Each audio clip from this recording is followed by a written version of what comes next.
ഇന്ന് നമുക്ക് അടിപൊളി ഒരു വറ്റക്കറി വെച്ചാലോ?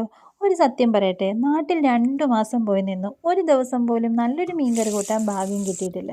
എന്നാൽ ദുബായിലെത്തിയപ്പോഴോ ആഴ്ചയിലും നമ്മൾ മീൻ വാങ്ങാറുള്ളൂവെങ്കിലും നല്ല ടേസ്റ്റോടുകൂടി അത് കഴിക്കാൻ പറ്റുന്നുണ്ട്. എന്നാൽ പിന്നെ ഒട്ടും സമയം കളയാതെ നമുക്ക് ആ മീൻകറി അങ്ങ് വെച്ചാലോ? അങ്ങനെ നമ്മുടെ ചട്ടിയിലെ വെളിച്ചെണ്ണ നല്ലതുപോലെ ചൂടായിട്ടുണ്ട്. ഇനി കടുക് ഉലുവയും പൊട്ടിച്ചെടുക്കാം. പിന്നെ കുഞ്ഞുള്ളി, ഇഞ്ചി, വെളുത്തുള്ളി, പച്ചമുളക്, കറിവേപ്പില ഇത്രയും ഇട്ട് നന്നായിട്ട് വഴറ്റിയെടുക്കാം. അതിനുശേഷം മഞ്ഞൾപ്പൊടി, മുളക് പൊടി, മല്ലിപ്പൊടി ഇത്രയും ഇട്ട് അതിൻ്റെയും പച്ചമണമൊക്കെ ഒന്ന് മാറി വരുമ്പോൾ വെള്ളം നല്ലതുപോലെ തിളച്ചത് നമുക്കിതിലേക്ക് ഒഴിച്ചു കൊടുക്കാം.